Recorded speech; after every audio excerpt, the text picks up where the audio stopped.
Hello বন্ধুরা, মান্নার রান্নাঘরে আপনাদের সবাইকে স্বাগত। আজকে আমরা একটা নতুন রেসিপি নিয়ে চলে এসেছি। দেখো, এই যে গাছ আছে, ওলের গাছ, সবাই চেনো মোটামুটি। তো এর যে কচিগুলো আছে, এই যে এটা আজকে রান্না করে দেখাবো আমরা। কেটে নিব দিয়ে,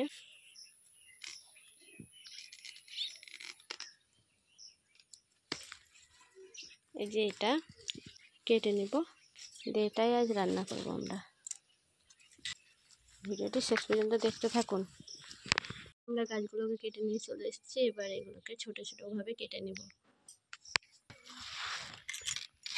এইভাবে কেটে নিব, দেখো তোমরা ভালো।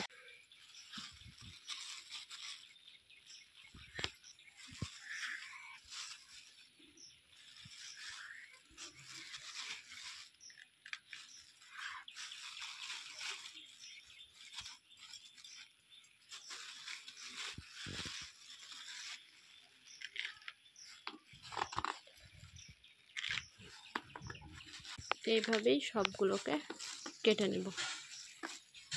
দেখুন আমাদের কাটা হয়ে গেছে। এবার এটাকে আমরা ধুয়ে রেখে দেব, কিছুক্ষণ মতো রেখে দেব। দিয়ে এই দেখুন আমাদের ধোয়া হয়ে গেছে এটা। এবার এটা কড়াইয়ে জল দিয়ে দেবো। জল দেওয়ার পরে এটা দিয়ে দেবো সিদ্ধ করতে। জলটা দিয়ে দেবো। এবার কতটা জল লাগবে পরিমাণ মতো জল দেবো।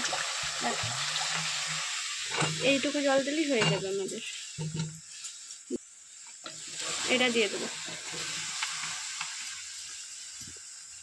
সেদ্ধ করতে। 1 চামচ মতো খাবার সোডা দিয়ে দেবো। এবার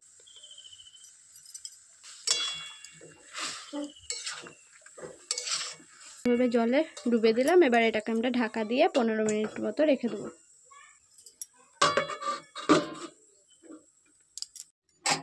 15 মিনিট হয়ে গেছে। এবার আমরা এটাকে খুলে দেখে নেব। হ্যাঁ, দেখো হয়ে গেছে। এবার এটাকে আমরা জলটা ছেঁকে নেব। এটার হয়ে গেছে তো। এবার এই জলটাকে আমরা ছেঁকে নেব। ঠিক আছে,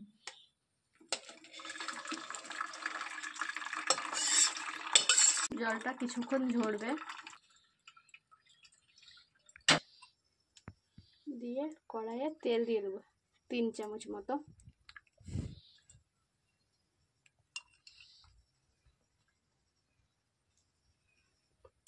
তেলটা গরম হয়ে যাবে, তারপর সামান্য চিনি দিয়ে দেবো, 5 ফোড়ন দিয়ে দেবো। হ্যাঁ, দিয়ে তেজপাতাটা দিয়ে দেবো। দিয়ে হালকাভাবে নেড়ে নেব।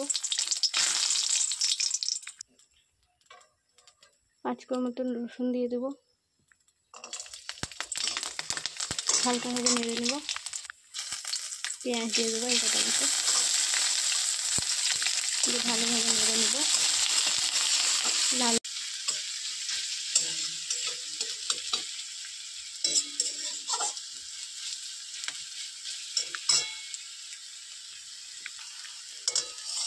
দেখুন ভালোভাবে ভাজা হয়ে গেছে। এরপর দিয়ে দেবো মশলা, আদা রসুন পেঁয়াজ জিরে বাটা। বেশি মশলা দেওয়ার দরকার নেই, একটু দিলেই হয়ে যাবে। দিয়ে ভালোভাবে নেড়ে নেব।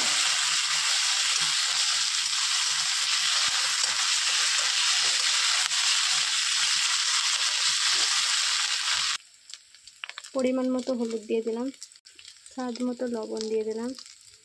একদম ভাজা ভাজা হয়ে যাবে যখন এই মশলাটা দেখুন ভালোভাবে ভাজা হয়ে গেছে। এবার আমরা ওলের ঠোঁটটা দিয়ে দেবো। যেটা ওলের গাছ, যেটা আগে সেদ্ধ করে জল ঝরিয়ে রেখেছি, ওটা এর ওপরে দিয়ে দেবো। এই দেখো জল ঝরিয়ে যেটা রাখলাম সেটা দিয়ে দেবো। এবার ভালোভাবে এটাকে মিশিয়ে এটা যতক্ষণ না জল বেরোবে, জল বেরো যখন শেষ হয়ে যাবে তখন আমরা এটাকে নামিয়ে নেব। অনবরত নাড়তে থাকবো। দেখো হয়ে গেছে, কড়াই থেকে যে উঠে চলে আসছে।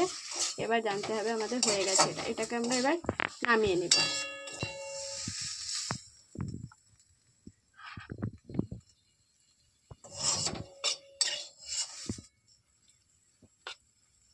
আমাদের মান্নার রান্নাঘরের ওলের থোড় রান্না রেডি। দেখুন খুব সুন্দর হয়েছে। এইভাবে করবেন, একবার হলেও খেয়ে দেখবেন। খুব